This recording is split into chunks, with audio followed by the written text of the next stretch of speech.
yang itu kebetulan bertepatan akan terjadinya setelah lengsernya Pak Jokowi dan setelah dilantiknya Bapak Prabowo, atau ketika ujung tahun 2024 hingga awal tahun 2025. Assalamualaikum warahmatullahi wabarakatuh. Salam sejahtera, salam rahayu untuk panjenengan semua.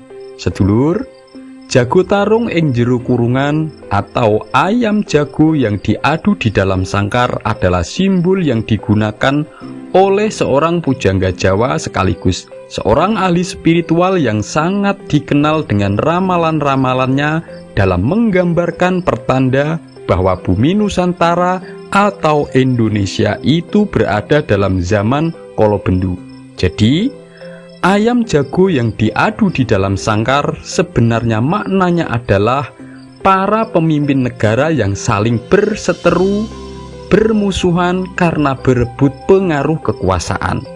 Yang sebenarnya mereka itu diadu domba oleh bangsa asing.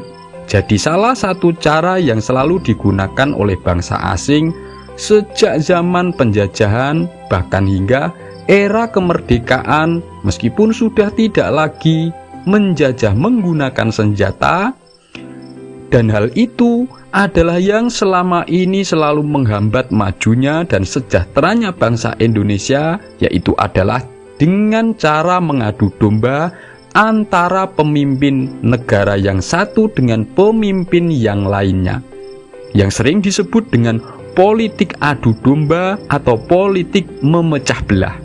Itulah makanya mengapa sejak dulu di Indonesia itu presiden yang diganti dengan presiden pengganti itu jarang sekali yang bisa akur, rukun, dan selalu bermusuhan. Nah, tetapi kalau sudah ada pemimpin lama dan pemimpin yang baru kok bisa rukun, bersatu, dan saling mendukung, menurut serat sabda tamanya Raden Ronggowarsito, itu tandanya adalah Nusantara ini sudah berada di zaman Kalasuba atau masuk pada awal permulaan menuju masa kejayaan dan masa keemasannya. Seperti fakta yang terjadi di Indonesia sekarang, yaitu rukun dan bersatunya Presiden Jokowi dan Presiden terpilih Bapak Prabowo. Makanya jangan heran jika selama ini ada saja yang berusaha menghasut dan mengadu domba dengan berbagai cara agar beliau-beliau ini tidak rukun dan pecah. Karena siapapun yang tidak menghendaki bangsa ini bersatu dan mencapai masa kejayaannya, entah itu negara asing maupun golongan yang mewakili kepentingan asing maupun mewakili kepentingan kekuasaan golongannya sendiri, itu pasti mereka akan menggunakan cara lama, cara para penjajah, yaitu menghasut dan mengadu domba, memecah belah pemimpin dan juga memecah belah rakyat. Tetapi selain itu, ada beberapa hal yang sulit dipercaya yang berkaitan dengan 7 peristiwa yang sudah diramalkan dalam serat Joko Lodang oleh Raden Ronggowarsito. 7 peristiwa tersebut adalah termasuk bagian pertanda awal kebangkitan Nusantara, yang itu kebetulan bertepatan akan terjadinya setelah lengsernya Pak Jokowi dan setelah dilantiknya Bapak Prabowo, atau ketika ujung tahun 2024 hingga awal tahun 2025. Dan itu akan menggegerkan Indonesia. Sebelum membahas 7 peristiwa tersebut, silahkan tulis komen apapun hajat dan doa panjenengan semua.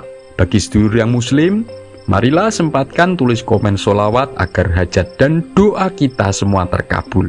Nah, peristiwa yang pertama yaitu rakyat Indonesia akan melihat adanya organisasi besar yang memiliki pengaruh kekuasaan politik yang sangat besar atau yang pernah berkuasa. Itu dia kehilangan kekuatan dan kekuasaannya. Ibarat gunung tersebut itu menjadi rata dengan tanah. atau tidak lagi terlihat tinggi dan tidak lagi terlihat besar. Hal itu disebutkan dalam serat Joko Lodang pada kalimat eling-eling pesti kersaning hyang widi, gunung mendak, jurang brenjul, yang artinya ingat-ingatlah atas segala kepastian yang telah menjadi kehendak Tuhan, yaitu tentang akan terjadinya perubahan zaman, bahwa akan ada kejadian menghilangnya gunung dan jurang yang muncul atau menonjol. Dan gunung adalah simbol besarnya pengaruh atau kekuatan kekuasaan. Lalu yang kedua, Indonesia akan digegerkan dengan kejadian-kejadian atau peristiwa adanya upaya-upaya yang sifatnya itu memecah belah kerukunan dan memecah belah persatuan antara pemimpin satu dengan yang lain, memecah belah rakyat yang satu dengan yang lainnya. Itu dilambangkan dengan kalimat yang berbunyi jurang brenjul, yang artinya jurang yang muncul, mencolok atau menonjol. Jurang adalah sesuatu yang menggambarkan adanya kondisi ancaman yang bisa memisahkan atau memecah belah. Ketiga, Indonesia akan digegerkan dengan peristiwa runtuhnya atau hilangnya kekuasaan negara-negara besar yang sebelumnya mempunyai pengaruh yang sangat kuat di dunia.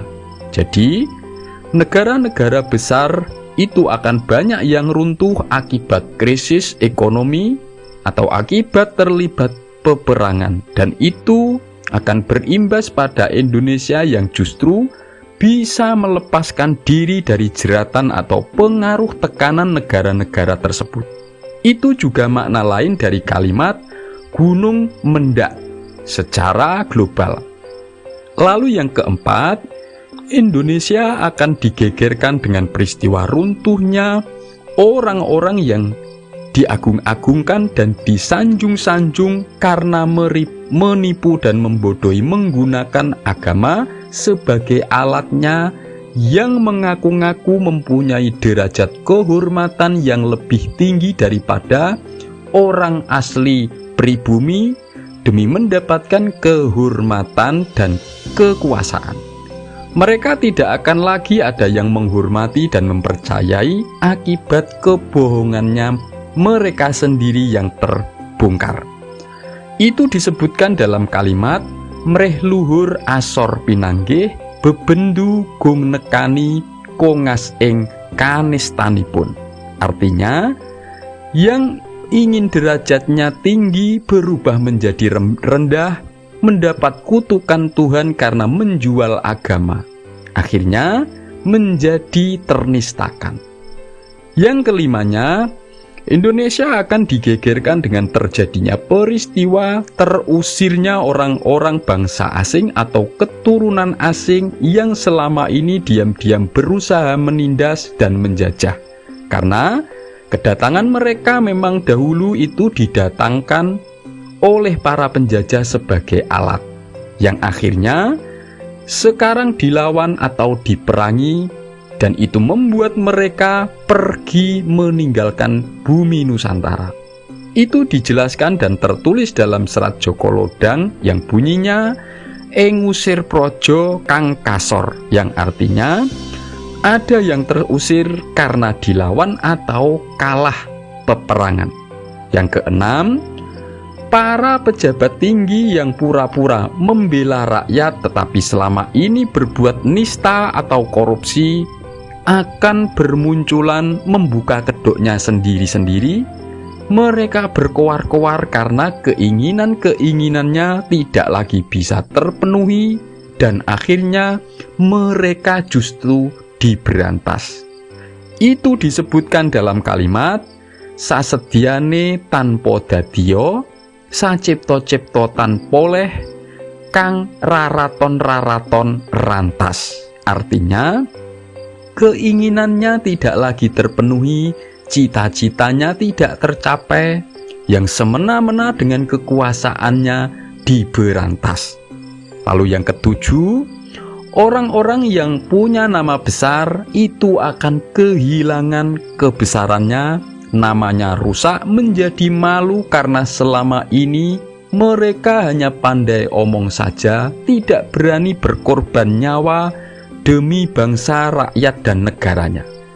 Itu disebutkan dalam kalimat wong agung nis gumiro, sudiring wirang jrih lalis. Semoga ini bermanfaat.